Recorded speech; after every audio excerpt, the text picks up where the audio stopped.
when I saw the truckers coming together in Ottawa, I knew exactly where I had to be, and it was the best thing that I think I've ever seen on Canadian soil.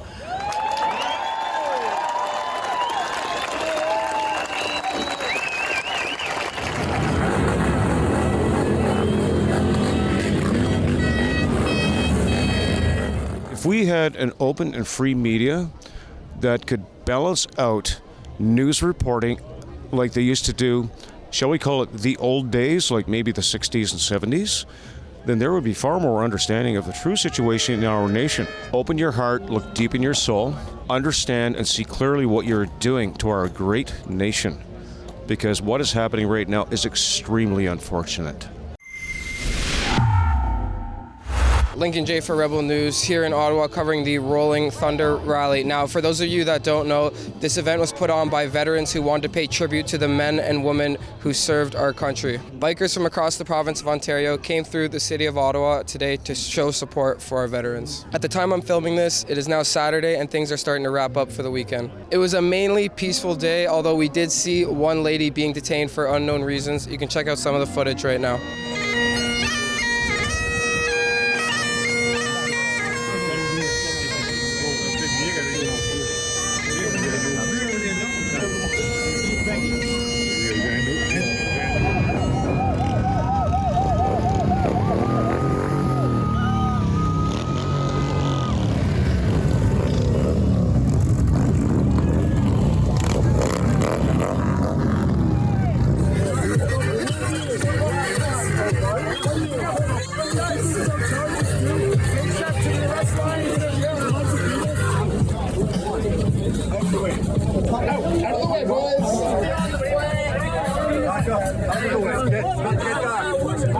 Get back.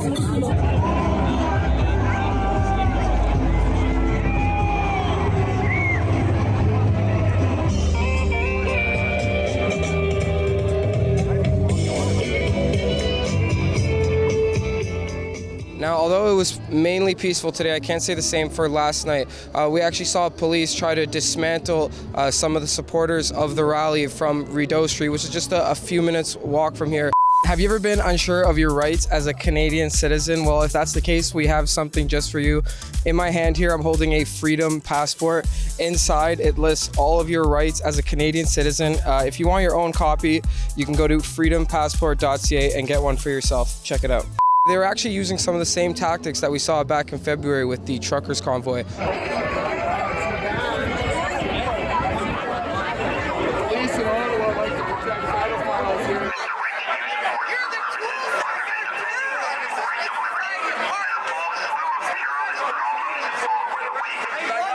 We don't want to be here either, all right?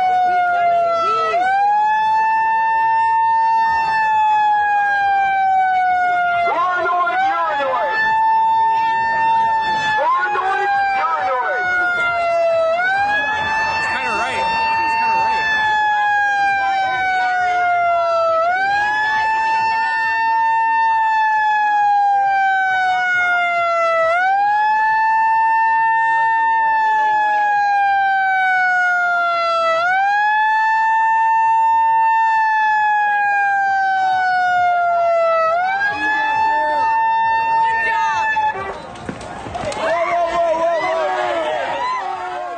Now, there's a lot of backlash leading up to this rally. A lot of the residents here in Ottawa, according to the legacy media, thought that there was going to be a repeat of what we saw in February. We aren't allowing people to set up any sort of structures. You won't be setting up a barbecue in our streets. I was yelled at a lot just for wearing my mask outside. I'm a kind of middle-aged white guy, so I think that there was an expectation that I would be on their side for some things.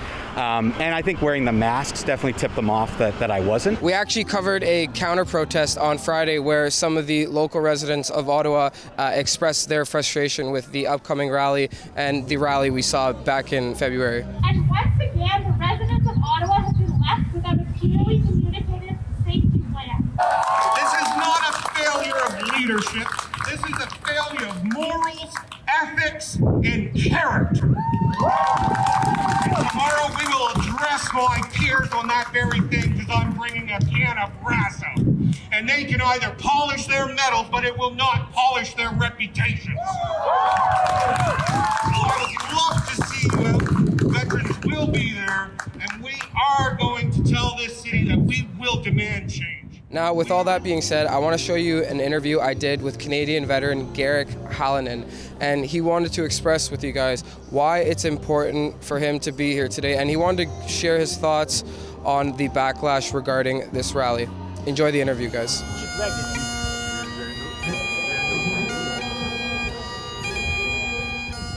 My name is Sergeant Garrick Halinen, retired from the Royal Canadian Armoured Corps. I also served with the infantry. It was a fantastic time. I was there for 18 years. When I first got in the regular force, I went directly to the Special Service Forces and Canadian Forces based Ottawa with the 8th Canadian Hussars. 1987, we rotated over to Germany. The Royal Canadian Dragoons took our spot in Ottawa, and we were all blessed to be there when we watched the Berlin Wall come down. I thought that was the most important thing that I will ever witness in my life. And then at the dead of winter in February here in Ottawa, I felt the calling. I came.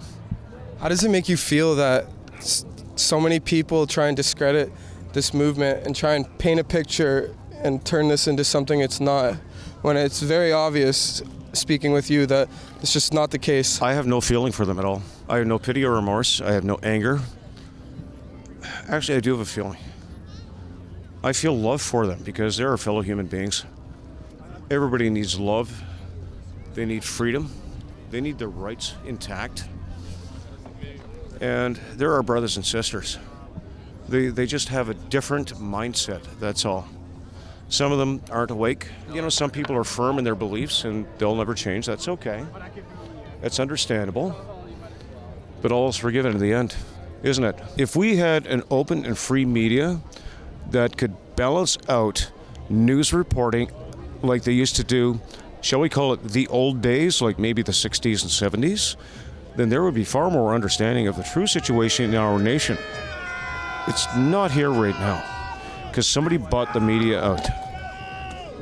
Every media source has their own agenda and their own beliefs and values, and they'll report on those. But you know what? It needs to center off a little bit and become realistic. Right now, we have unrealistic media in our country. If Justin Trudeau was in front of you right now, in closing, what would you say to him? If he was standing right in front of you, what would your message to Mr. Trudeau be?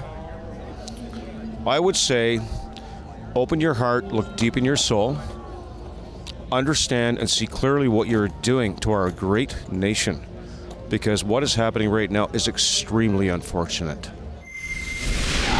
Thanks for watching, guys. Hope you enjoyed the report. If you want to check out all of our coverage from the Rolling Thunder convoy, you can go to our website at convoyreports.com. Thanks, guys.